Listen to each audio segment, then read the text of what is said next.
Good morning everybody.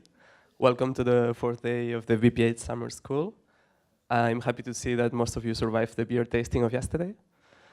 And today it's my pleasure to introduce you to Alfio Quarteroni, who is a honorary professor in EPFL in Lausanne, in Switzerland, and at the same time a professor in Politecnico di Milano in numerical analysis since 1989.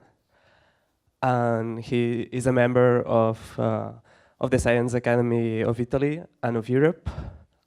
And he was awarded several awards, like the NASA Award for a pioneering project in computational dynamics, as well as an honoris doctorate in naval engineer by University of Trieste.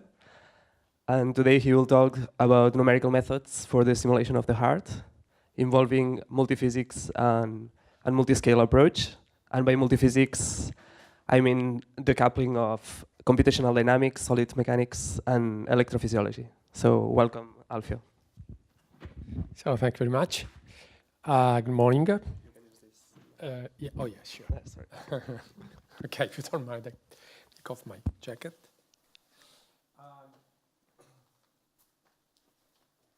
I suppose you have had a great introduction to heart yesterday evening. Unfortunately, I could not make the lecture by Professor Natalia Trajanova, but I'm sure that you had all the important elements that are necessary to understand the basic function of the heart. So what we'll do is to try to revise these aspects, which are more related with the physiology, and then I will show you the mathematical models, which is behind all these processes.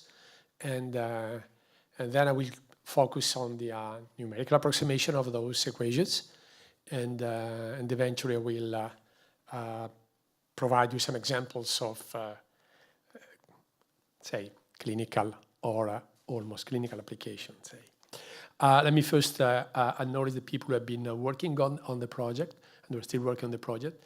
And several of them are at EPFL, others are Politecnico Milan, and others are in other places, in other universities, as you see here.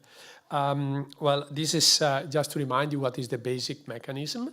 Our heart is made of 4 chambers, which are called atria and 2 atria and 2 ventricles, as you see here.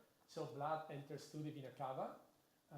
And then it enters the right atrium, then it passes through the tricuspid valve into the right ventricle. Then it leaves the right ventricle through the pulmonary valve. Here it goes to the lungs, where it is oxygenated. It gets back through the pulmonary vein into the left atrium. And then when the pressure here is high enough, it passes through this valve, which is called the mitral valve, into the left ventricle. And then when this squeezes, then it's ejected through the aortic valve into the main aorta, and then it reaches all the rest of the circulation, say. It fits all the parts of our circulation. So from a fluid dynamics point of view, our ambition would be to try to describe this flow behavior, not only in the heart, but also in the rest of the circulation, say, from the fluid dynamics point of view. If we talk about heart physiology, again, I'm just oversimplifying a very, very complicated issue here. But let me just remind you the basic elements. What happens is that, well, as I said before, you have in the, say, in the lower part of the heart, you have the 2 ventricles, the right ventricle that receives the deoxygenated blood from the right atrium, and it pumps it into the pulmonary artery. While the left ventricles receive the oxygenated blood from the left atrium, then from the lungs, basically, and it pumps it into the aorta and then to the rest of the body. The muscle that characterizes our heart is made of, roughly speaking, 3 layers. The most external one is the so-called epicardium. Then you have the myocardium, which contains the muscle, which is the contractile part of the heart. And then you have the inner layer, which is called the endocardium. And this is the one which is in contact with the blood. At every instant of our life, there is an electric impulse that is originated at the sinoatrial node, which is sitting on the upper part of the right atrium. Then this spreads along the atria, the two atria, and through the atrioventricular node, it diffuses into the ventricles. When the stimulus propagates through the heart, calcium is released from the myocyte. Intracellular stored myocytes are the basic elements of the myocardium, basic cells of the myocardium. Now, the calcium is responsible of the active tension, which is developed, and this eventually will bring to the relaxation and the contraction of the single myocardium, or the single cells of the single myocardium. Of the single myofilaments. And the aggregated mechanism of all this contraction and dilation provides the contraction and dilation and the relaxation of the whole muscle, of the whole, in particular the whole left ventricle. This is a very, very, very sketchy presentation. Of course, when you have to model all this, you have to go into the details. You go from the level of the subcellular level up to the organ level. This is part of the difficulty. You have to go from the microscale to the mesoscale to the macroscale, say. So you see that there are, roughly speaking, several elements or several physics here. One of those is the, say, the one which is related to the biomechanics, or more precisely to the fluid structure interaction. This is a real heart that is beating, and from a physical viewpoint, say from an engineering viewpoint, this is characterized by very large deformation. The heart, as you see, it's moving quite remarkably in a very synchronized way. And of course, there is the interaction with the surrounding tissue. The heart is not in the middle of nowhere. There is the external tissue, so you have to take into account that. And then you have inclusion, you have contraction, and the contraction basically yields the shortening of the heart of the order of at least 20% of its length. Then the dilation of the myocardium of the order of 20 to 30%, so very big dilation, very big relaxation. And also there is a torsion, right, like this at every instant. And on top of that, you have to take into account the opening and closing of the valves. And this is a very, very quick mechanism, which introduces a further difficulty in the problem, because you have to make sure that your method is capable of capturing these very fast dynamics of the valve, say. When you try to model all this, as I was saying before, well, first of all, you have to realize that it's a very complicated and very complex problem. And every time that you face a complex problem, mathematically you want to model it, the very first thing to do is, well, say the typical attitude is to try to reduce it to the cooperation of different blocks, of different sub-processes. So first of all, we identify the sub-processes, and then we try to connect them together. And here you see just a pictorial view of what you'll see later in terms of equations.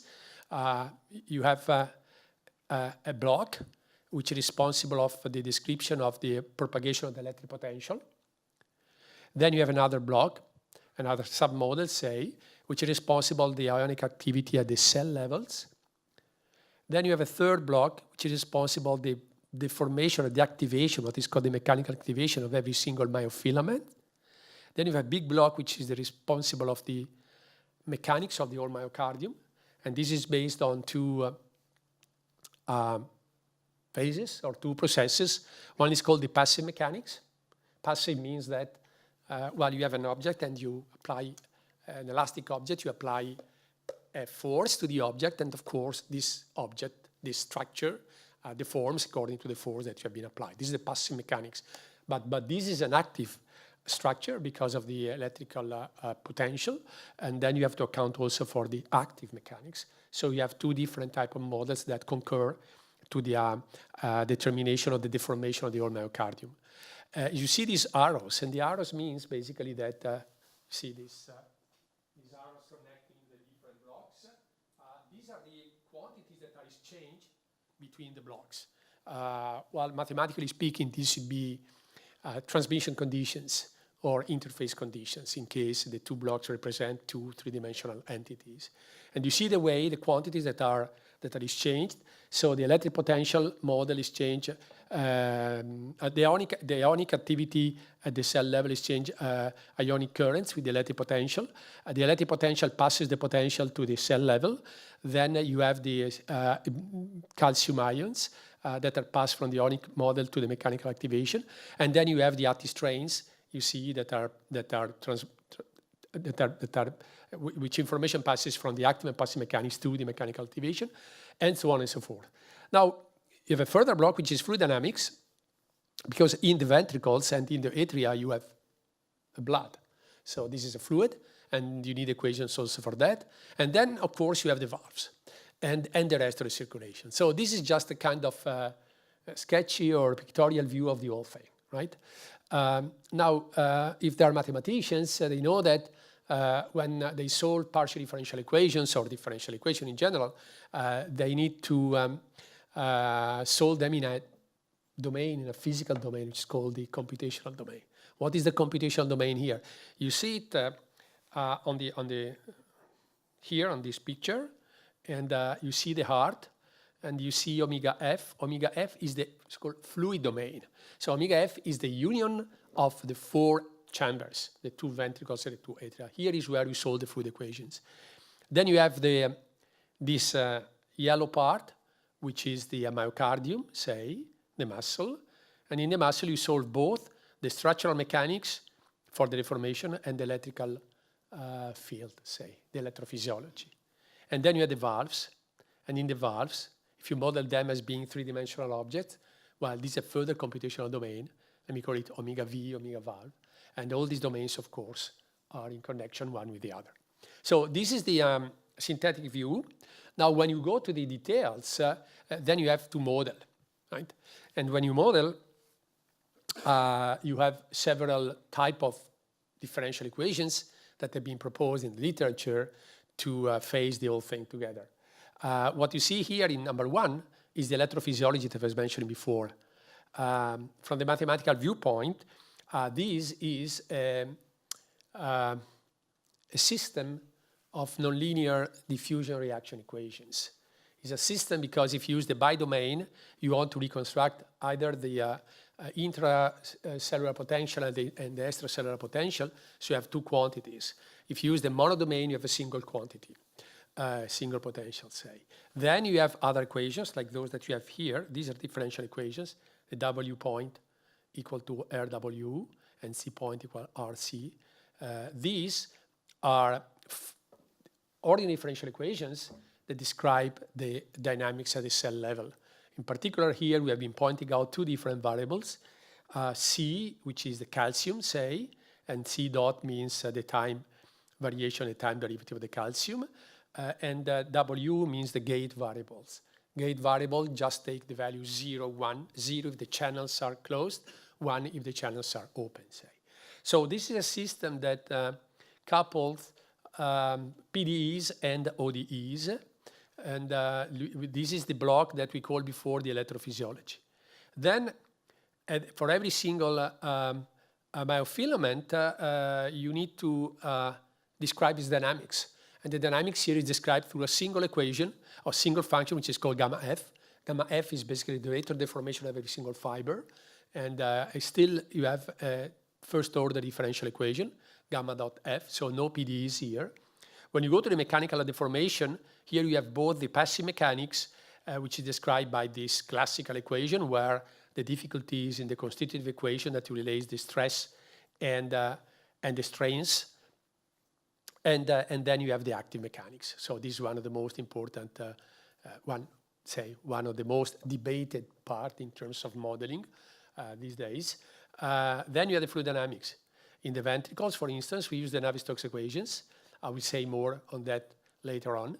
We are assuming the blood to be a Newtonian fluid, which is, of course, a simplification, which is, however, acceptable in large arteries and those in the ventricle.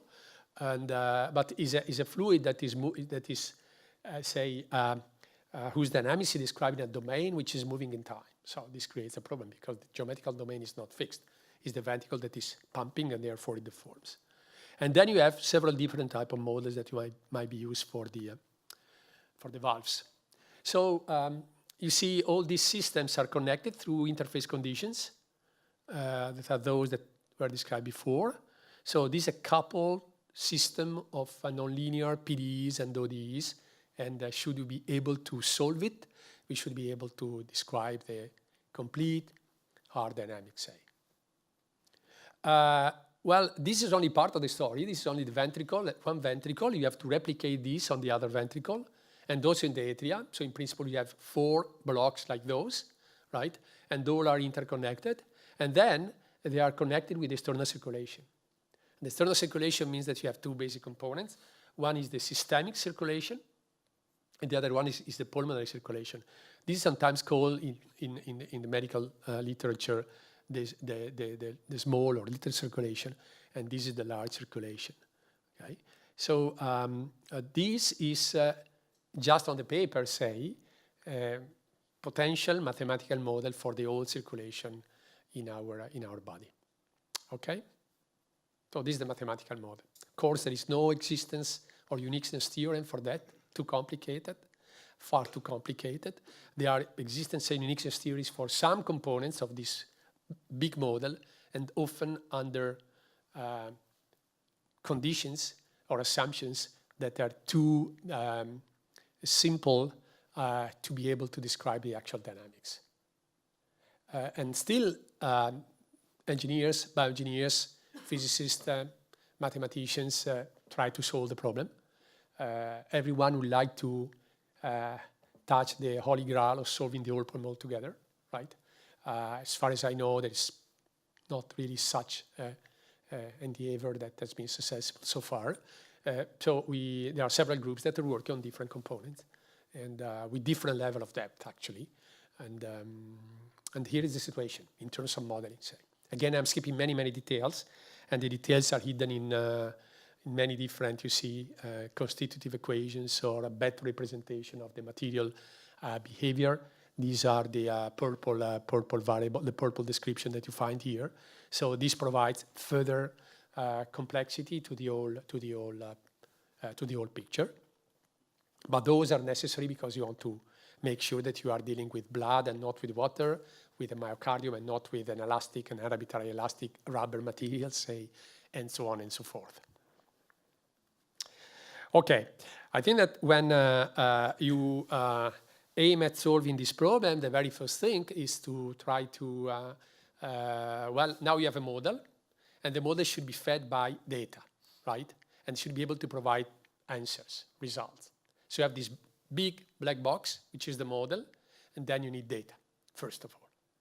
And then you need data which are suitable to provide your counterpart, hopefully a clinician, a specific answer. So what kind of data? Well, first of all, I think we have been talking about data in this summer school, certainly. But what kind of data here? Well, first of all, the geometrical data. We want to reconstruct the shape of the object.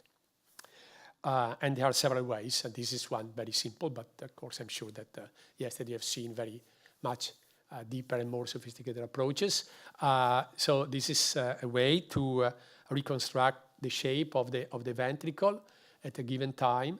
But indeed, the ambition here is to describe the motion of the ventricle by starting from MRI and using control points on every slices, and then finding the nerves, say curves, that describe the lateral perimeter of every single slice. And then you pile up all these curves, and you end up with a three-dimensional object. Again, it could be static or dynamic. In principle, the model is capable of predicting the dynamics. So as you know, when you have the initial conditions in particular foresees the geometry, then the method is capable of reproducing the whole thing. Say. However, if you have MRI, which allows you to describe the dynamics of the external surface of the heart, this is a big advantage, because, or the ventricle, say, that's a big advantage because in that case, you already know the dynamics of the shape, and then this is one unknown of your problem that is already determined. So it depends really on the quality of the data that you have. This is just a very coarse grid that is used for the two ventricles. You see the left ventricle and the right ventricle from the top. As you see, there is a lateral grid, which is made of triangles in this case. And then you have a grid which is in the myocardium, in the muscle, in the three-dimensional object, and this is made of tetrahedra. And then, of course, you don't see it here because you see the cavities, but if you want to solve the fluid equations, you need another grid within the chambers, this further tetrahedra, because there you want to solve the Navier-Stokes equations. So reconstructing the shape is vitally important, but it's not the whole story. You also need other further information. In particular, you need the distribution of the fibers. And these, well, it actually depends on the imaging technology that you have available. But say, in our experience, very limited experience in this respect, we had access to the distribution, to the orientation of the fibers on the external surface, namely the epicardium, and the internal one, the endocardium, and then you have to compute the way this orientation changes across the myocardium, and this is based on algorithms that are called rule-based. Basically, we solve some Laplace equation in a suitable way and reconstruct the fiber distributions, the fiber orientation within the myocardium. Now, the reconstruction of the grid of the fibers is important. If you have different distribution of the fibers, you may have a totally different behavior of your heart, say. This is an electromechanical deformation of the two ventricles, and what changes between A and B, say from the upper and the lower part, as you see here, the displacement. Right? The displacement is from 0 to 1.6 centimeters, so it's a big displacement. So the maximum is 1.6 centimeters. Now, the only difference between the upper part and lower part is the fiber orientation. So if the fiber orientation is not described correctly, you may have a different type of deformation, contraction of the heart, as you see, I would say, macroscopically from the two grids. Now, when you start solving the problem, as I was saying before, you better start solving the single pieces. And for instance, here we take a simple 2D description of the left atrium. So it's a surface. It's not a volume.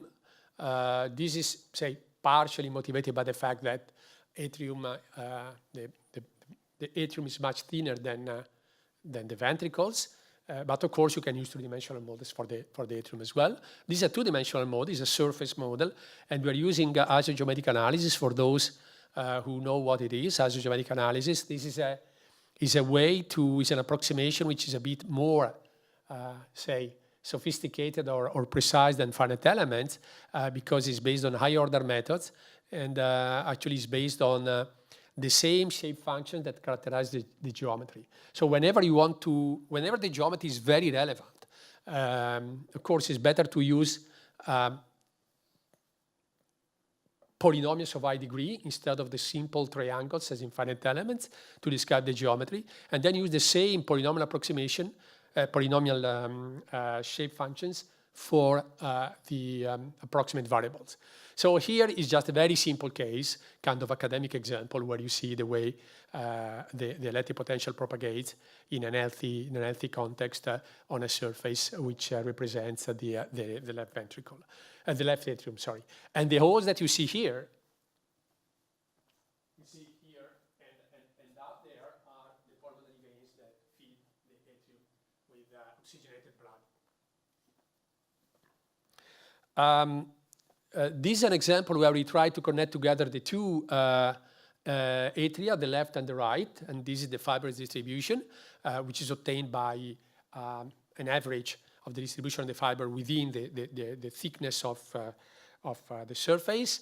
And then now we see the way, say, a healthy heart could, the electric potential for a healthy heart could actually, this is intercellular calcium, propagate from the sinoatrial node through the whole right atrium and then to the left atrium. So this is the solution of the bi-domain equations, which describe the intracellular and the extracellular potential. Here are just a few simulations, but these are not really, say, very sophisticated in terms of clinical applications, but these are simulation of typical behaviors, typical situation that you might have when you have, say, an irregular functioning of the heart. This is what is called the 8 re-entry, which is induced by a protocol, which is a stimulation in the points S1 and S2 that you see there. And instead of having a compact wave front that is propagating, you have a break of the wave front, and you have returning re-entry waves that produce this kind of 8s, and 8, say, the number 8, and that's why, I guess, this is called the 8 re-entry. This is just one definition of the atrial re-entry. I guess yesterday Natalia had been talking about that. Atrial re-entry is a cellular mechanism where the electric signal is not completing the normal circuit, but it rather follows an alternative circuit which is looping back upon itself and developing of a normal, rapid, and self-sustained activation. So this might be, of course, extremely dangerous, and you have to, of course, come and use ablation in order to make sure that this is not producing an irreversible fatal event. These are two different types of stimuli. One is S2, is a physiological stimulation from the right atrium, and the other one, the S1, is coming from the pulmonary veins. Sometimes you have a kind of ectopic stimulation that is originated at the pulmonary veins. Again, you see this 8 kind of structure, and of course this can be, again, quite, beautiful to see, but very dangerous for the patient, I guess. This time you see the transmembrane potential. Now, how do we quote, many quotes, validate these models? It's very difficult to validate the models unless you have, of course, the experience and also the great connection with the clinical environment, as I guess you have seen yesterday evening. One element is to use, one reference to use the so-called Vickers diagram that in general medical doctors quite well understand. And this diagram basically explains the way the pressure and the volume change during the heartbeat. Here you see two different portions.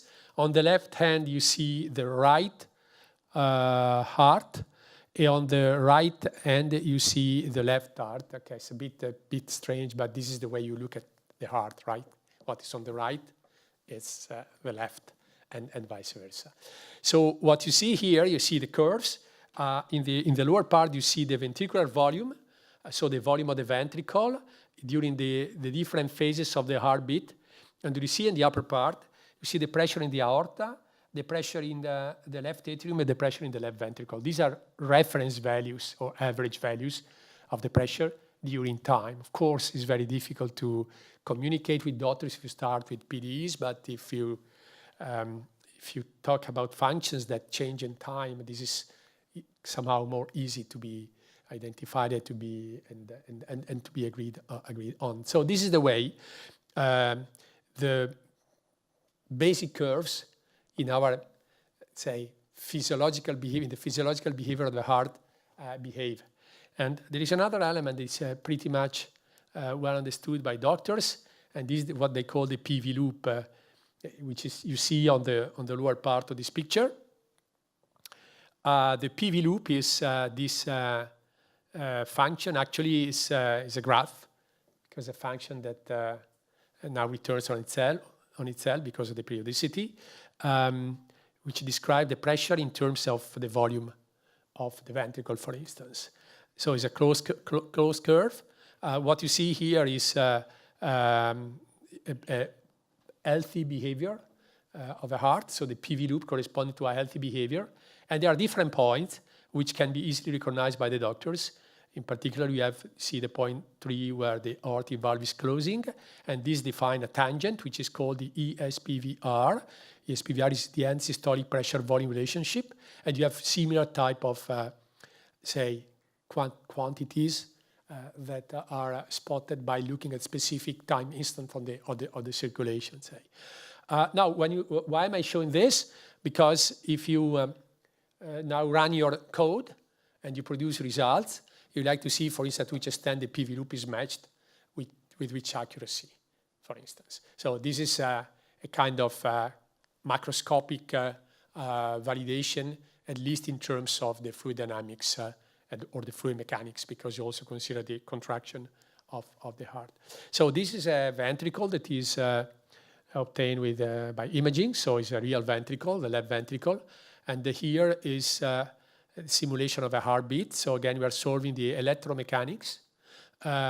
You see in the upper part the displacement, and you see on the lower part the potential, and you see the PV loop on the upper right part, say. So just to give an idea, we are not simulating the fluid here. There is no fluid dynamics. However, the fluid is present because we have prescribed in the internal part of the ventricle, which is the endocardium, we have prescribed the pressure on the whole endocardium. And this is a kind of Neumann condition for the mechanical model that describes the mechanism of the formation of the ventricle. Now, of course, you can play and simulate unhealthy heart. Here you are just assuming that there is a necrotic part, a scar, that you see on the right part. And of course, the presence of the scar here is simulated by switching off the ionic channels there. So we are going to modify in our model the part responsible for the mechanical activation over there. And you see the way the muscle contracts, of course, in a very irregular way due to this scar. Then you can play with the model and simulate different type of regions. Here you see we have 3 different type of scars. One is small, the other is medium, the other is large. And you see the way the 3 situations produce deformation. And you see the way the PV loop is actually changing, right, in the 3 cases. You see the PV loop here. You see the right one, so the physiological one for the LTR, which corresponds to the black curve that we have seen before. And then you see 3 different curves. The small scar. Now the PV loop changes, but not that much. The second one, which is the medium, and then the third one, which is the large. And of course, the volume, which is of blood, which is injected, is much lower in the case of a large scar. And again, here you can retrieve the information the quantitative information that we have shown before. And this is something that, again, might be useful in order to provide the doctor with some quantitative variables. So these are the tangent curves that we have seen before. The one which is correct is about 3, actually it's 2.9, and then you go up to 2 for the largest scar. So these are, I would say, dramatic changes in the overall performance of the pump. If you look at now of the heart as a pump, and this is due to the electromechanics that changes depending upon the type of problem of scar that you have. Of course, should we have a better information about the scar, a real information from clinical data, we can train the model and produce results for that specific patient-specific scar. This is another simulation where you have the so-called LBBB, which is the left bundle branch block Now you see the way the potential, say the dynamics of the potential, how it modifies in this specific case with respect to the case that we have seen before, which was much more regular. This is the potential. This is, sorry, maybe you can see it again. Yeah. So this is the potential. This is the gamma F that was mentioned before. This is the rate of deformation of every single cell. This is the solution of a differential equation. And here are the displacements. So you see the two ventricles. You have a lateral view and you have a top view of the ventricle. Now, when we, sorry, yeah, what am I doing here? Okay. So maybe I skip this slide. I just wanted to tell you that there is a component here which is made of the so-called Purkinje fibers. Is a network of fibers that is responsible for propagating the electric signal in the whole system. And this is just an example of clinical, say, clinically inspired. Actually, those are data that we have from clinics, where you see that it's very important to simulate also the Purkinje fibers, especially in cases that where you have an important scar. If you do not account for the Purkinje fibers in a suitable way, we may end up with maps of the potential that are quite different, say. So it's an extra, say, part of the model that you may want to account for. All right, and this is more quantitative. Yeah, these are the Purkinje network, the one that you see in the backward over there. And this is, well, you see the curves on the right-hand side that they dramatically change according to whether or not you consider the Purkinje network in your model, say. All right, I maybe go to the fluid dynamics. So how do you solve the fluid dynamics? I think I already mentioned that before. First of all, how do you represent the geometry? And here there are many different type of approaches. There are, say, tests that have been performed in simplified geometries and in real geometries. The simplified geometry is a double ellipsoid, basically, that we use in order to describe an healthy ventricle, whereas the real geometry is the one that you catch from the data and you reconstruct from the data. Now, for the deformation of the left ventricle, as I was already mentioning before, you have many different approaches. You have either from image registration, you impose the deformation from images, or you compute a free structure interaction problem where you consider the mechanics of the deformation as further unknown and you do not assume it as given. All right, so this is the idealized LV, is a truncated prolate ellipsoid, and in that case it deforms according to a law that is prescribed, and this is the law. Basically, this is a flow rate that you impose as boundary condition, the diastolic part and the systolic part, say. And this is the volume that is obtained, and you use this volume to reconstruct the external geometry and the dependence on time, and therefore, in that case, you only have a fluid dynamics problem. What kind of fluid dynamics problem? I already mentioned before that we use Navier-Stokes equations. Navier-Stokes equations are made of two equations, basically. The first one is this one.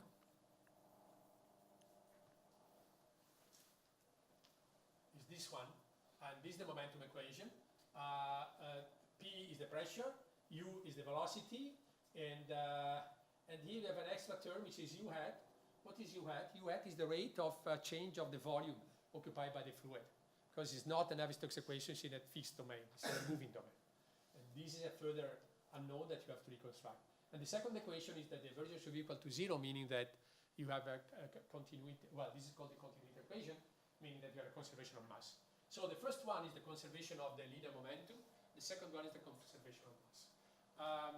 Now, sigma is the Cauchy stress. And if you represent this as being a Newtonian fluid, sigma has this very standard form.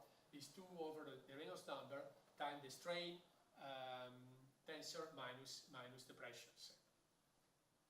So those are the equations.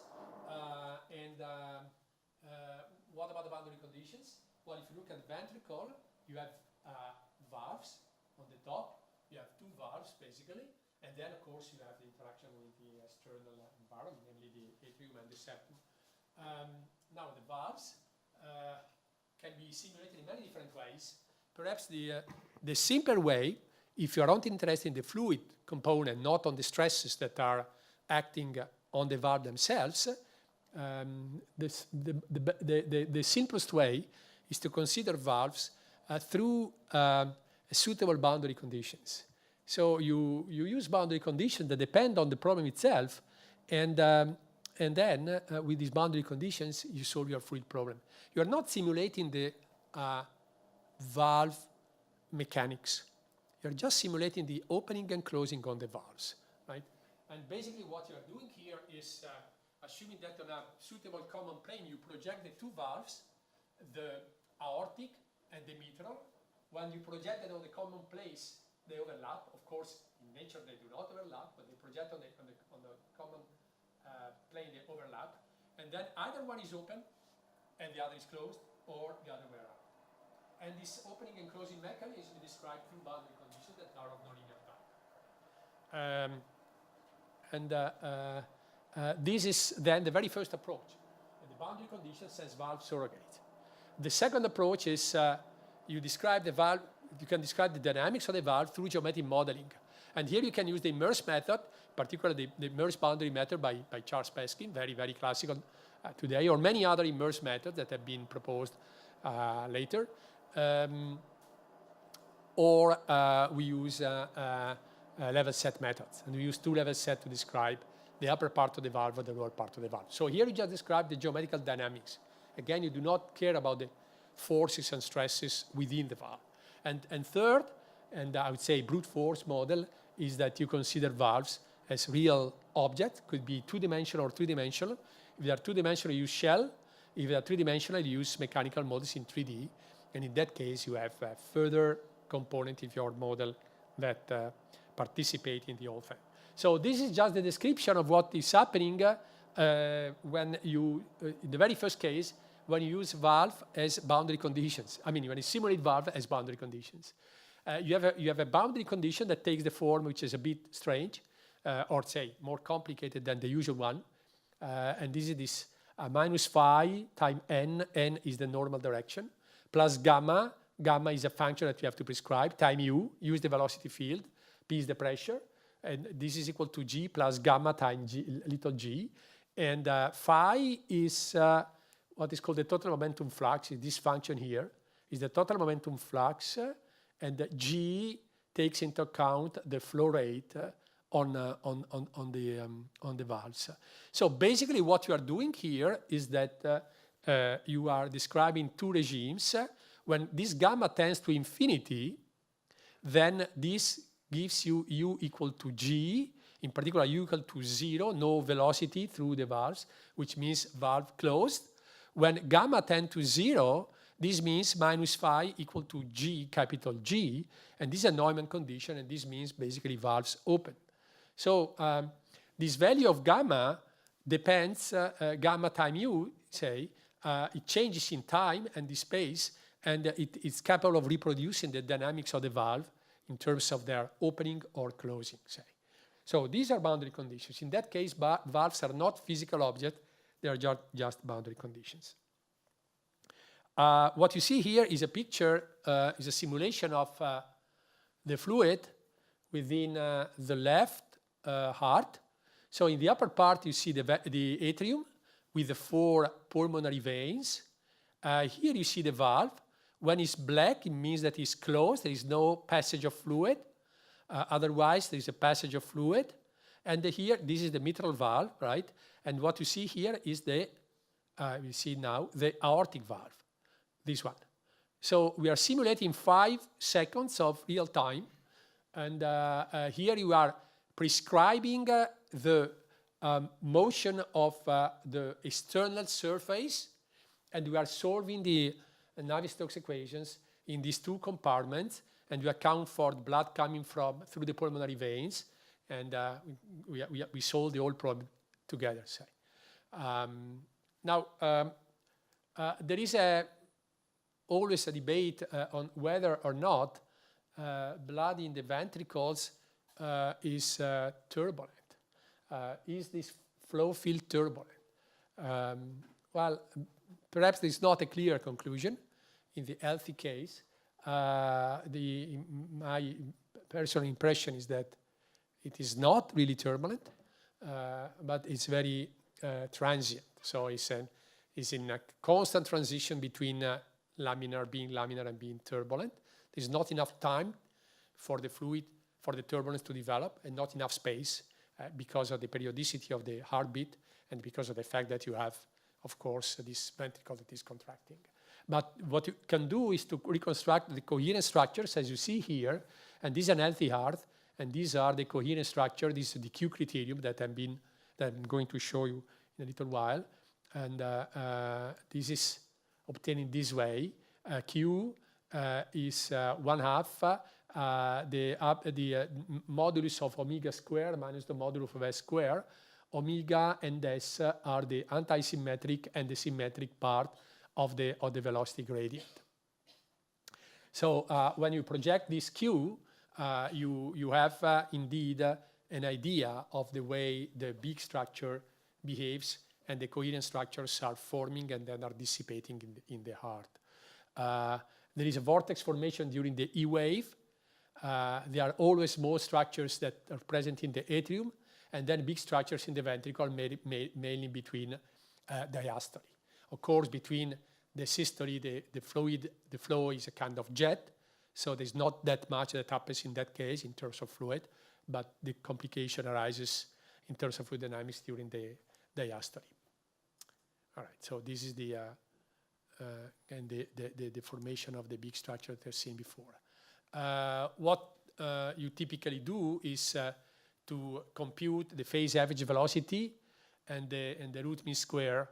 And when you take the phase average velocity, this means that you carry on many different cycles in terms of the simulation, and then you take the averages at the same, say, times over the period and the same space, roughly speaking. Obviously, then you can play and simulate different types of situations. This is the case where you compare two different cases where you have a normal beat and a sustained heartbeat. One is 60 beats per minute, and the other is 75 beats per minute. And you see the structure of the vortices are very, very different. I mean, if you have a more sustained heartbeat, you have a more dissipation of the big structures, the vortices. They have more dynamics and therefore a better dissipation in terms of kinetic energy. Here is a case where you simulate the valves with geometric models. We actually use two level set functions, and we simulate the interaction between the fluid in the upper part of the ventricle and in the ascending aorta. And you see the fast opening. This is a slow motion, but the fast opening and closing of the valves. And again, you try to compare with, you see on the left-hand side with real data and see the way the model agrees with real data. Just one comment. When we solved the Navier-Stokes equations, I said before that the fluid is not really turbulent. However, it's almost turbulent. And then you have to be careful with the numerical method. There are several approaches to model the turbulence. Here we are just using what is called the variational multiscale. Variational multiscale means that you are separating the scales into different components, different subspaces, and you model the large subspace while you compute the effect of the small subspace, so the small scales onto the other ones through this VMS method that was introduced several years ago by Tom Hughes and his collaborators, and then has been developed in many different contexts, and we've been adapting it to this specific case. Should I stop here, or I can stop here? I mean, I'm can I continue for a little bit? Sure. Okay, very good. No, I have plenty of things, but I don't want to overwhelm you. All right. So heart is embedded into the external circulation, of course, right? So how do you provide the quote boundary conditions? And how does the heart provide boundary conditions to the external circulation? In fact, the two systems are interconnected.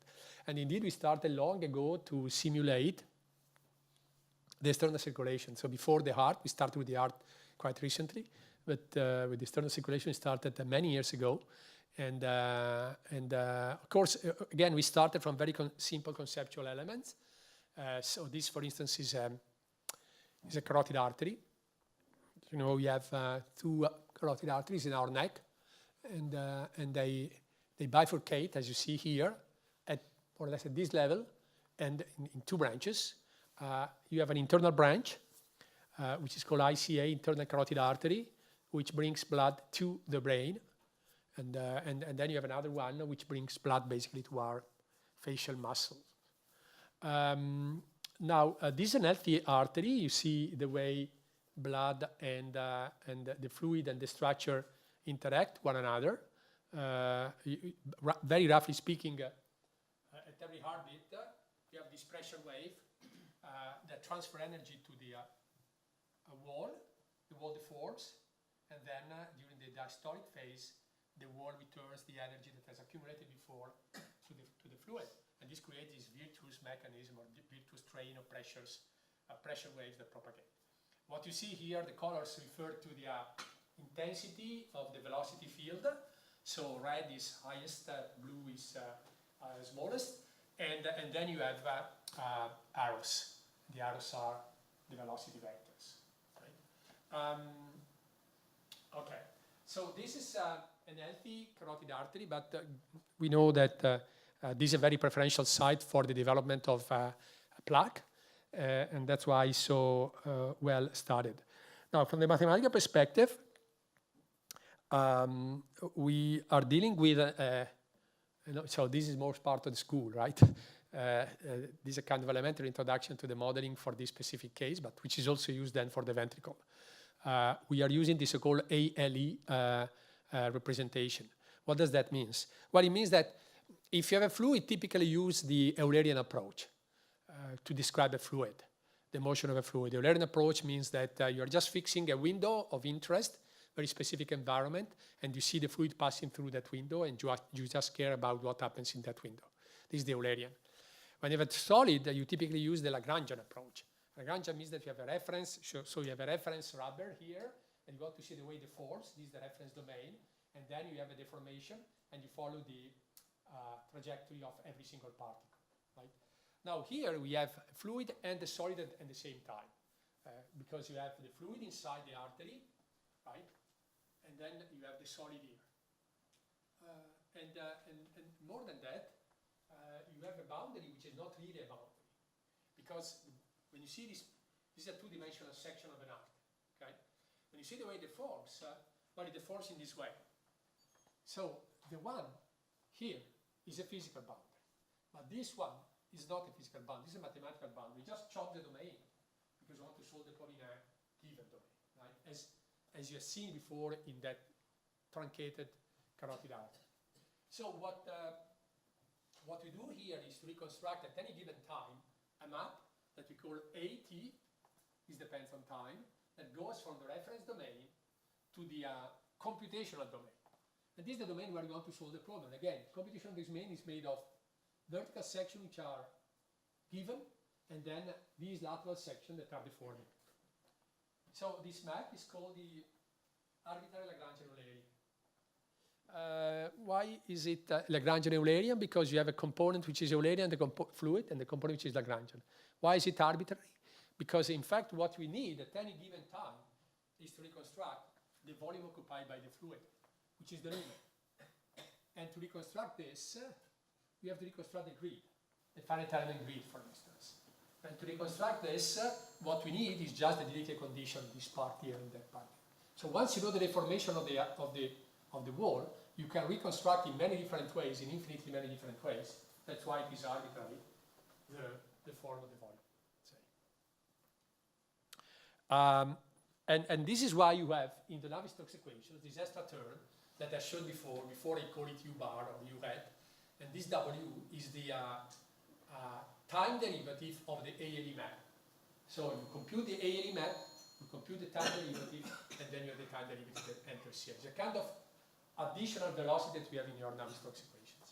Then you have the equation for the structure, and you have an extra equation, which is one that allows you to reconstruct the geometry of the domain. And this, for instance, is the harmonic extension of the Dirichlet data. So you have three fields, the fluid, the structure, and the geometry.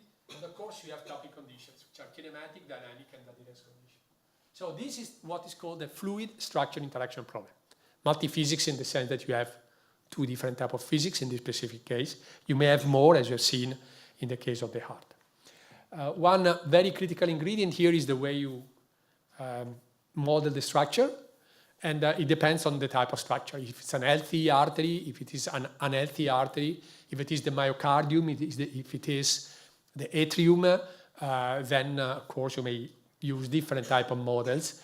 Now, not going to enter into the details, but you'll see them.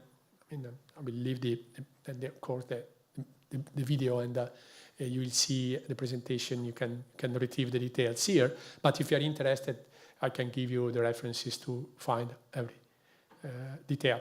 So again, this is a modeling of the mechanical behavior of a soft tissue, a biological tissue at the macroscopic level in many different contexts. This is a simulation that concerns the upper, you see the ascending aorta. So the heart is somewhere here. And here is, you see here the time. This will be 2 heartbeats. So the physical time. And you see this is the end of the first heartbeat. And then you will see the start of the second heartbeat. This is the systolic peak. And you see here the pressure. The different colors refer to the values of the pressure. What you see here are the strict lines. This means that we are basically chopping, ideally, the computational domain here, and want to see the way this blood is exiting from this, say, cross-section. And then you see on the upper part is the displacement of the aorta. And it's a large displacement in physical terms. It goes up to 4 millimeters. So those computations take forever. Just to give you an idea, to have a single heartbeat here, it takes order of 1 day on a big cluster, just for 1 second of physical time. Now, what we can do with that, well, is to simulate many different scenarios. And here we have different type of applications in the clinical environment, but I'm not going to insist too much on that. But this is just one of those. This is the case where you have to create a bypass. A bypass is just, see, you have a blockage here somewhere in the heart, and then you create a bypass with a mammary vein, and then mammary artery, sorry, and then you may want to need a second bypass because you have 2 different blockages, and the second bypass could be an atrial, could be made by the saphenous vein or by the radial artery. So there are different type of protocols in the clinical practice. Which one is the best? Of course, the behavior is totally different because the veins contract very little, the arteries contract much more, and the size are very different of these biological vessels. And here is, with the model before, you can compare on different, patients the actual behavior of the 2 approaches. So these are 3 patients that has undergone a specific type of treatment on the upper part, and on the lower part we take the same patient and we use the alternative treatment at the numerical level, and then you compare the results, and then we end up with the solution, which is indeed coherent with the conjecture that was made by the doctor that in that specific case using the radial artery was better than using the saphenous vein. So you can, of course, then use the model in many different ways to end up with addressing questions that are relevant in the clinical practice. Now, still talking about external circulation, we have just seen a little piece of the artery, but in fact, our body is made of, say, 100 of large arteries tens of thousands of small arteries and billions of capillaries. How can we treat the whole thing? And here is where we use the geometric multiscale approach. A geometric multiscale means, roughly speaking, that we use the three-dimensional model only where we absolutely want to see what's going on with a lot of detail, as you have seen before. Otherwise, we use one-dimensional models. We are assuming arteries to be one-dimensional objects, not three-dimensional anymore. And then you need to derive equations for one-dimensional models.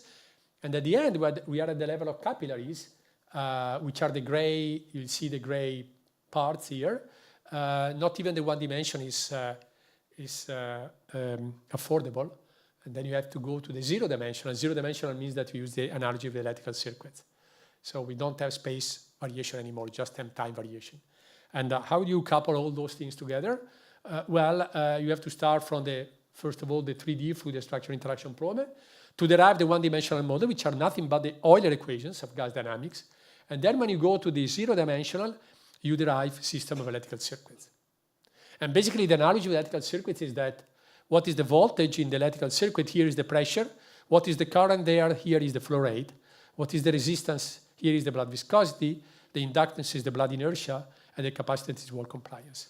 And by so doing, you can go to a larger scale and simulate what is happening on the global system. So we have three-dimensional models only where necessary, a kind of LEGO approach, and then you have one-dimensional everywhere else, and zero-dimensionally in the far field, say. And here you just see a detail where you have the coexistence of the 1D and the 3D. So the 1D is, the 3D takes 1 day per 1 second. The 1D takes a few minutes on a laptop, and the 0D takes nothing. I mean, it's just immediate because it's a system of order differential equations. So that's the way we can afford addressing the whole thing. Now, I would like to make 3 different highlights in terms of numerics. So I'm assuming that there's someone interested in numerical analysis here. So those are 3, I would say, hotspots where we had to invest a lot of energy in order to make the solution of this monster problem computationally feasible.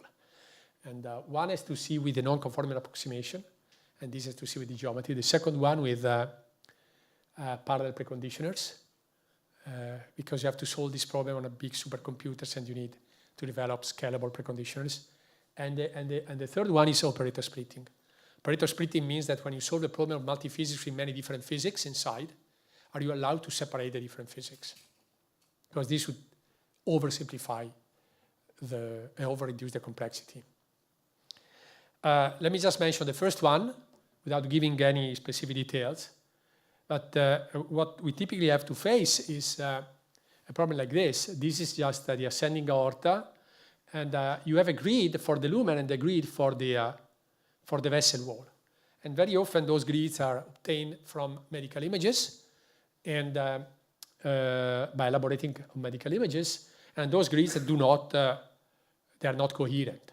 They are not conforming. So there's no coherence between the nodes at the interface. So it's what is called a geometrical nonconformity. Not only that, often you use different type of finite elements or finite volumes or different type of approximations in the wall and in the volume. So you are in presence of a totally non-conforming, completely non-conforming scenario, which is represented here in a very simple case, right? This is a 2D domain, which is facing another 2D domain. And here we use, say, linear finite elements. Here we're using HP finite elements or spectral elements. Different type of polynomials, different type of nodes, no coherence between the two things. How do you guarantee that the basic quantities that should be exchanged to the interface agree in a proper way? How do you guarantee that the energy is conserved at the interface? How do you guarantee that the mass is conserved at the interface, and so on and so forth? So you need a mechanism to go from one side to the other, and the other way around, right? Now, there are many different approaches in the literature, and most of them are based on projection techniques, namely using integral on the interface and equating the suitable momentum. One example is the Mortar Method. Here, we are using a method that is simply based on interpolation. We just interpolate between nodal values.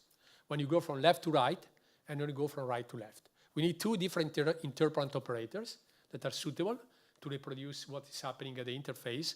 The two pictures that you see there are only the interface. So you want to go from one function to the other and the other way around. With two different independent operators, say. And then, once you have those operators, we enforce the continuity of, say, the displacement or the deformation in this way, and the continuity of the normal stresses in this way. So please note that besides the complexity of the complicacy of the equation, what you recognize here is the presence of these two interpolation operators. R21 goes from 2 to 1, domain 2 to domain 1, and R12 goes from domain omega 1 to domain omega 2. These are just rectangular matrices that operates on the nodes from one side to the nodes from the other side and vice versa. So those two simple matrices. And besides, you have these mass matrices, which are local mass matrices on the two different interfaces. So we are using these two interpolation to make sure that the different quantities agree on the interface. And of course, this analysis and there is a theory saying that everything is fine.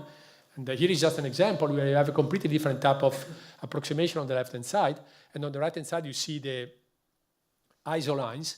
And you see there is no disturbance across the interfaces due to this interpolation process. This is another aspect of the problem, which is perhaps the most relevant. And this has to see with how we solve the global problem, whether monolithically or in a segregated manner. So this is still the heart dynamics, and you see the different components. You have that you have seen before. You have the electric potential, the ionic activity, the passive mechanics, the mechanical activation, and then the fluid dynamics and the fluid geometry. We have been using letters. E stands for electric potential, I for ionic, A for activation, M for passive mechanics then, F for fluids, and G for geometry. We have these three different blocks. Now, in the best possible world, all those blocks are coupled together, as you have seen before. And we like to treat them in a single shot, treating them all together. Right? This is what is called the monolithic approximation.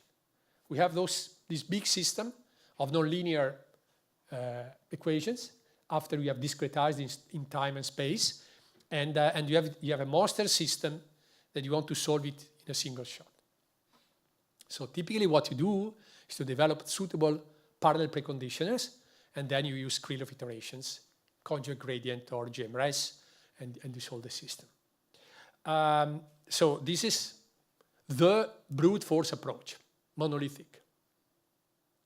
Now this is a kind of ideal reference plane where you have on the axis, x-axis, the computational complexity, how much does it cost in terms of time and storage, and on the y-axis, I call it reliability. I didn't know how to call it more precisely. This accounts for the stability, for the accuracy, and so on and so forth. So monolithic approach is the best in terms of reliability, and but however is the most costly in terms of complexity. When we solve it, in principle, the system is stable, so we could allow any possible delta t, even large delta t is the time step. In fact, we are constrained by the fact that if you want to retrieve an accurate solution, delta t must be sufficiently small. And the range for delta t is 10 to the power minus 5, 10 to the power minus 4 seconds. This is for the accuracy. So this is one way. And then we can introduce other possible approaches. Now I'm skipping all the intermediates, right? But I'm going to focus on the last one, okay, which is just the polar opposite to the first one. you see the fully segregated, staggered, semi-implicit. Now I'll tell you what this means. But just look at before the fact that in terms of computational complexity, this is the simplest one. In terms of reliability, you have to be careful in properly selecting your parameter of your discretization to avoid instabilities and to avoid loss of precision. But let me tell you what you can gain in this respect. Well, when you use the fully segregated staggered implicit, we are disconnecting completely the fluid mechanics part for the deformation and the fluid dynamics in the ventricle from the electrical part. And we are using different time steps. We use a time steps for the electrical part, which is still of the order 10 to the power minus 5. You can go up to 8 times to the 10 to the power minus 5 seconds. This is the lowest one that we can afford without seeing oscillations. But when you go to the mechanical and fluid mechanical part, we can be much more generous. We can go to 10 up to 10 to the power 2 times this time step. So we are lightening the cost of the fluid mechanics solver in that specific case. And this is the way it works. When you go from a time step to the next one, you see, you solve in sequence the ionic part, the electrical potential, and the active mechanics in sequence, one after the other. And then we move to the next time step, and we do the same and the same and the same. And you are calling the small time step, order 10 to the power minus 5, say. When you have completed this cycle, we go back to the previous time step, and with a single leap, with a very big time step, we solve the fluid mechanical part in the ventricle. So this is the most convenient in terms of computational time. And in order to make sure that it delivers the right results, you have to be careful with the stability analysis and with the convergence analysis. Then you have to be careful in selecting properly the time step and the grid size. But this is what we did, and this is what we are actually using now to solve our global problem. The ratio in terms of the ratio in terms of gain is you see when you use the monolithic is 900 minutes. When you use this fully segregated staggered is 95 minutes, so order 1 to 10 on that specific. We don't have any theory, of course, for that. It's just an observation. So you gain about say 10 times the computational time when you use the fully segregated method. I think I'm about to conclude, and I just conclude with a picture, if you wish. Well, I skip this part, which is the parallel preconditioners, in order to have a scalable preconditioner and therefore a solution of the problem which is, you see, fast enough. In particular, here is a problem with 170 million degrees of freedom, and until 4,000 cores, computational cores, you are scalable perfectly well. So we need a parallel preconditioner for that. I would like to close, since this is also in terms of school for uncertainty quantification and how do you treat the variability, how do you treat uncertainty. First of all, you need to compress this computational time, and you need to use reduced order models to solve the problem for a new subject once you have a snapshot of solution for given subjects which are representative enough for that specific application. And then for the variability, well, let me go very fast and skip this part. For the variability, the quantification of uncertainty, sorry, I would like to skip this part. And I will simply go to this picture, and we stop here. And this is the way we are actually treating the variability or the uncertainty. Well, we solve problems, so we simulate problem in this context. We control problems when you have to control some critical parameters, like for instance in prosthetic devices, you want to control the shape of the device for specific, reaching specific effect. And then we propagate the uncertainty with forward uncertainty quantification, and we propagate it backward in the inverse uncertainty quantification. We propagated forward when some coefficients, some parameters are not given, like the fiber distribution, for instance. We want to see the way this uncertainty propagates into the final solution.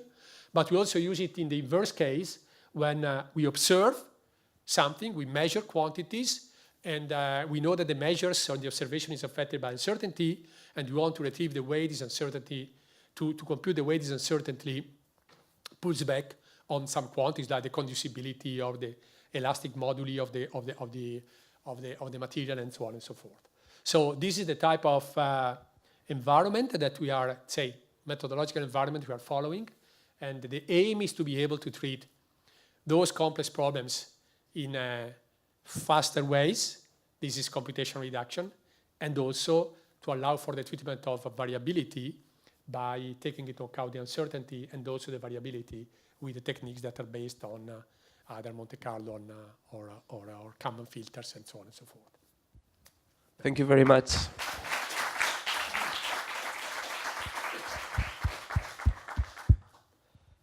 Thank you very much for this mathematical overview of cardiac modeling.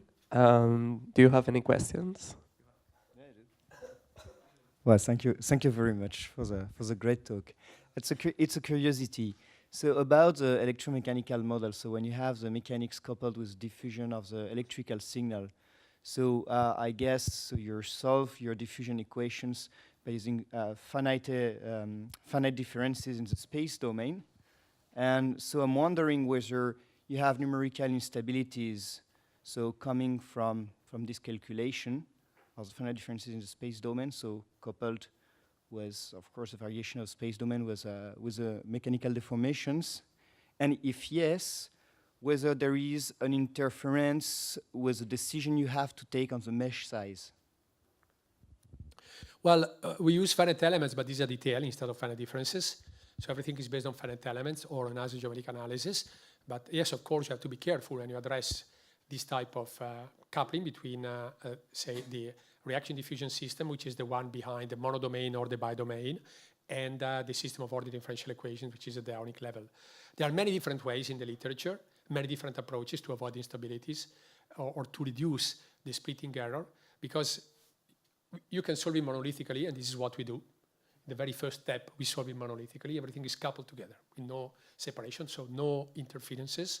Or you can split it, and as I've shown in the fully segregated, there is actually completely segregated. And if you are careful in selecting your time step, you are on the safe side. Let me see if I can again replot this picture. This one. So here is fully segregated. Meaning that you solve them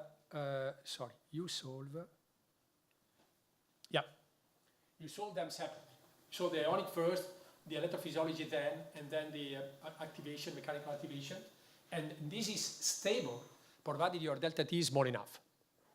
But the delta T should be small enough, even though you use a monolithic method, because of accuracy.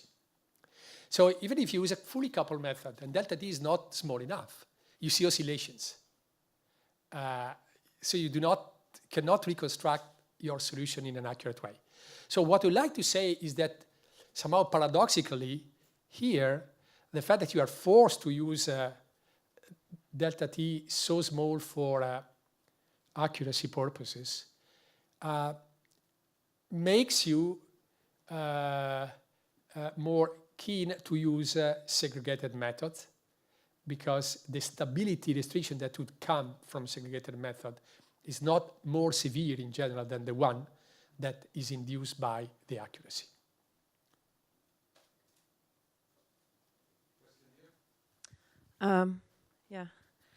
Great talk. Thank you very much. I have a question that relates to your big problem, and that's integrated all the systems, because there are a lot of systems, and you have to integrate it in one big system. Now, the cellular people, they are now really starting to do research and believe that everything, you know, the calcium, the contraction, the myofilaments is all organized in microdomains, that there is some heterogeneity, and that if you increase the heterogeneity, it that this affects the global cell function. And this is now being also picked up by modelers who say, I'm going to make spatial models of calcium. So basically, this is only going to add a layer of complexity to already the big system. And then when I see all that, I think I have, because I'm one of the people who do the research, I'm thinking, so I think I have two questions, because salary people always wonder, does it matter for the whole heart function, all these microdomains and what we look at? Is this something, by adding a layer of complexity to your already system, is that something that modelers could solve the question? Because it's really very hard to make the link from cell to in vivo from an experimental point. And do you think, and then the physiological question, do you think it matters? Do you have an opinion about it? I mean, yeah. I know it's... I must have an opinion, because I mean, it takes so hard to solve this problem that if you start, you don't have any opinions, a bit... I feel very, very, very uncomfortable. Yeah, very good questions, of course. This is a good discussion. First of all, I think we have to see the whole thing here at two different layers. The first one is hopefully, okay, let me try to be optimistic, hopefully improving the knowledge. And the second one is trying to help solving problems, the clinicians. So let me keep for the time being the two things separated. Of course, they're very interconnected, but for the time being, right? So improving the knowledge means that, let me make the very simple and silly consideration. If I have a mechanician, I have to repair cars. I need, first of all, to know how cars work, right? How an engine works. A good engine works. So I know to understand the physiology, the functionality of the object. So first of all, I want to understand the functionality of the object. I'll not be me, the person capable to do that, but someone at a later stage should do that, because this is something that complements the knowledge of doctors, the atlas, the anatomy, the physiology, right? In a more quantitative way, in a different perspective, with many more functionalities. You can predict what's going on, for instance, right, with the model. It's not only a matter of imaging. Imaging is the data, but then the model is also capability predictions. So I think that my personal concern, first of all, is to try to, I would like to see better the way it works.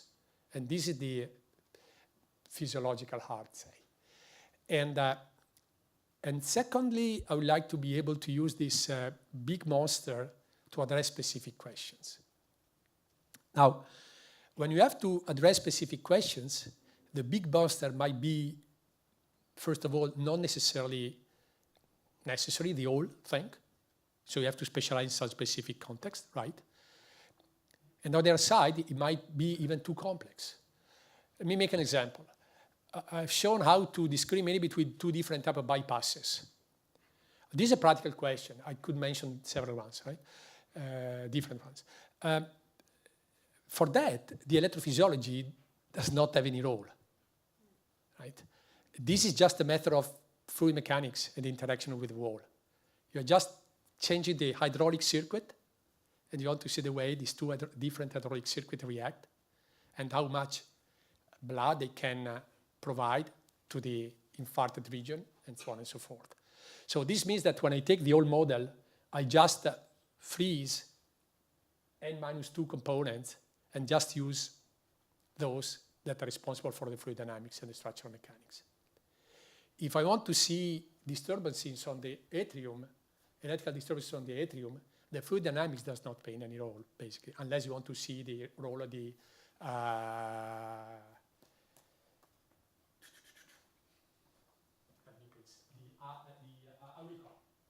right? The auricle where we have information of thrombosis. Right? So, for providing specific answers to specific questions from the doctors, some of those components will be totally irrelevant, and you don't care about that. I'm not going to run the global monster to provide, you see, to use the big gun to provide the little answer, even though the little answer is really important, but is only impacted by some of the elements of the thing. Now, about the first part of our questions, this is not the ultimate model, of course. This is a kind of skeleton which includes, at my knowledge, hopefully, the state-of-the-art knowledge of every single block. But if tomorrow there is a new paper with a new, say, calcium ion model, I can put it in there, and this is part of the whole story. And the complexity that you have to use at that level is either dictated by the advancement of the knowledge at the academic level or the clinical level, or by the specific request that is made in that specific context, say. Yeah. Okay. Thank you. So I'm going to kind of sort of comment on your comment, if that's okay. Actually, there is a way to do it. We started doing that. Microdomains are very important. They're very, very important, particularly in disease. Looking at heart failure, T-tubular degradation, major effect. Channels redistribute from the T-tubules to the crest of the membrane. So we work with Julia Gurelic in Imperial, and we have a paper with her, and you do a stochastic approach to accommodate what's happening at the substructure level, and then use that information to create a sort of a common pool model a la Hodgkin-Huxley for the whole cell, and then we plug it in the whole heart model. So you basically, sort of in a way, what he's showing, he's staggered, so you go from one to the other. So it is working. We have one already published and the second being submitted. So, but I have a question for you. It is, so in the mechanics, on the electromechanics problem, let's say there is a patient MRI and you reconstruct how the surface moves. In the MRI, whatever way, the surface moves. Okay, but I can take the diastolic geometry and then solve it. Oh, you solve it. And the question is, do you get the deformation that's the same from the MRI? So you're saying that from seeing MRI, I have the information of the dynamics of the external boundary of the myocardium, correct? Of the ventricle, correct? So we have, okay, from the MRI, I can reconstruct from the MRI the three-dimensional structure of the heart during contraction, right? All right, but this is the external surface. Not only. We can reconstruct the entire endocardium, epicardium. Yeah, but then, okay, but you know the geometry, you don't know the forces. Correct, absolutely. Okay. And so I'm watching the geometry during fine. contraction. Okay. And then if we are to solve the problem, then do I get the same geometry? When I have as a all right. boundary condition, let's say the endocardium or the epicardium, whatever you want. Okay, so this is validation, basically. Kind of validation. Okay, kind of validation. So if I do have the information of the deforming geometry from the endo and the epi, then I can use it to solve the mechanical problem or electromechanical problem in a domain that is changing in time, but in a given way. Right. Okay, so I can run the problem and have it and finding the solution. And of course, finding the forces, the stresses, the potential, and so on and so forth, right? The quantities of the electromechanical model. On the other side, you say, okay, assume that I give you only the initial state, you run your model, can you retrieve the same deformation? Correct, yeah. Okay, this is validation. Hopefully, yes, but we don't have this type of validation. I mean, what we have is we have it on the PV loop, we have it on the fluid dynamics variable. We don't have it on the mechanical variable, the potential variable, because we do not have those data. And so then, how do you account for the fact that there is a pericardium? When you look at the human MRI, the apex doesn't move. Yes. Right? Yes, well, if you take it, explant it, put it on a Langendorf apparatus, it does that. Yeah. Okay, so the pericardium here in our model is simulated by boundary conditions. We have a Robin boundary condition. It's like simulating the fact that you have a resistance, right? And then if you change the coefficient of the Robin boundary condition, you can improve the stiffness of the pericardium. So in this model, it's just modeled through a boundary conditions. And these boundary conditions is either given by one Robin condition or by an electrical circuit. With the electrical circuit, we simulate the presence of the pericardium. But we do not simulate the pericardium.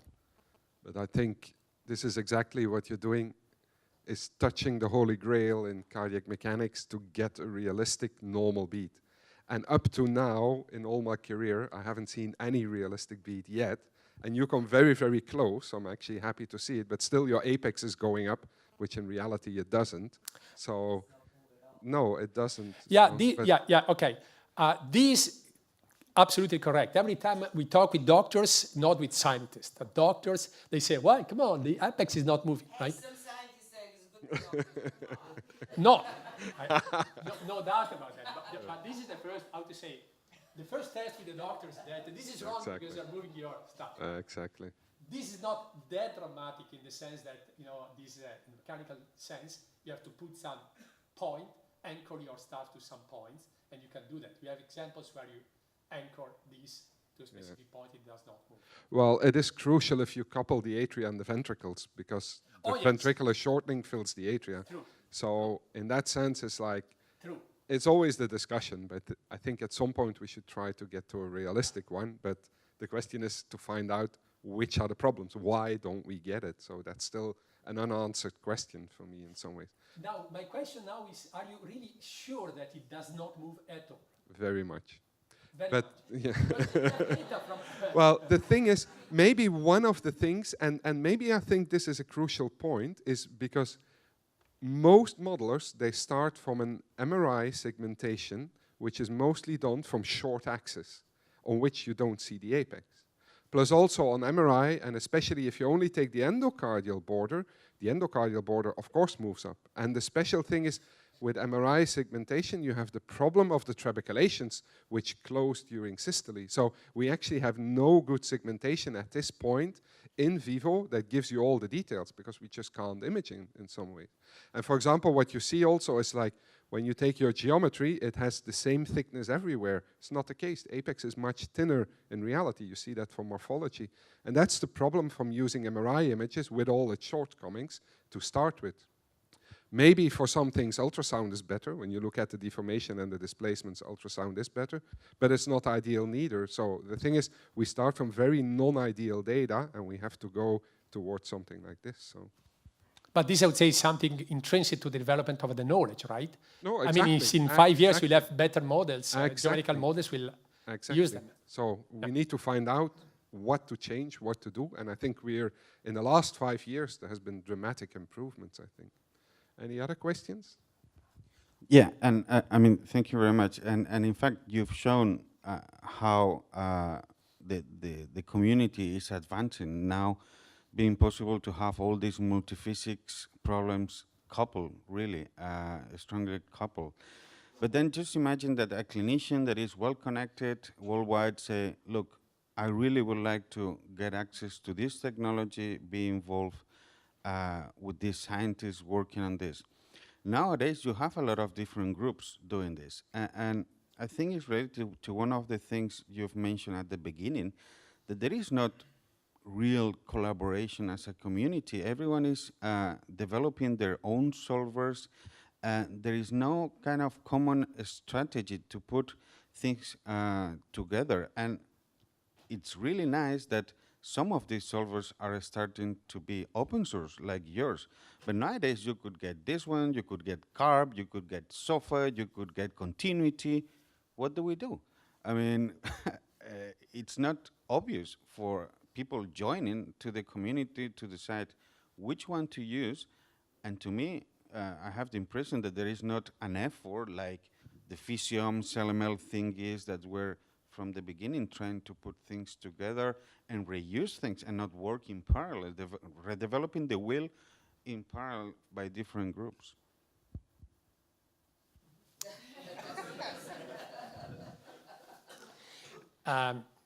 Yeah, I think you're right. I mean, my personal answer to this question is that all what we produce, we put it open access. So we are open to discussion. But yeah, it's true. Well, let me quote, maybe to conclude, let me quote one thing that shocked me a few years ago when I started with the heart. This was 3 years ago. And I was talking with a scientist. I will not say neither the name nor the place, the country. And we're just starting. We didn't have any model for the, for example, for the electrophysiology. And these guys been developing for all this career, these type of things. And then we are part of the same project because we have funded this project. So we are two partners of the same project, and the project had to deliver open access, blah, blah, okay? And they say, well, but I have a little bit, so I say, okay, we have the fluid dynamics and the mechanics. Why don't we, for the first time, we try to put together and see what's happening on an idealized ventricle. And then he say, you see, I've been building up all my career on this software, piece of software, that I inherited from my PhD activity. I was with my boss, and then my boss passed away a couple of years after, and I've been the only one owning this technology, and I've been producing a lot of papers out of that, and I'm still producing papers out of that, right? So I'm not ready yet to share this type of thing. This is, since you're very young people here, this is the counterexample, okay? But this, at different type of levels, still exists, this type of attitude. And you're true, you're right, this is true. I mean, there are many different persons working on the same problem. This by itself is not a bad thing, because you see, there are so many aspects that are still difficult, and I'm sure that what Natalia does is infinitely more sophisticated what I do in some cases, and her contact with the doctors is much advanced and still more efficient. We are more on the methodological side. So we are, quote, quote, producing new mathematics on the methodological side, which is not a wasting process, but it's true that if you want to finalize our activity, to really have an impact, and this is the question, this is the point, to have an impact on the clinical, say, on the non-academic environment, then concerted action is certainly necessary. But I think also the funding agencies are to blame for that, because at least in the US, to get a grant funded, you have to have something that has a healthcare impact.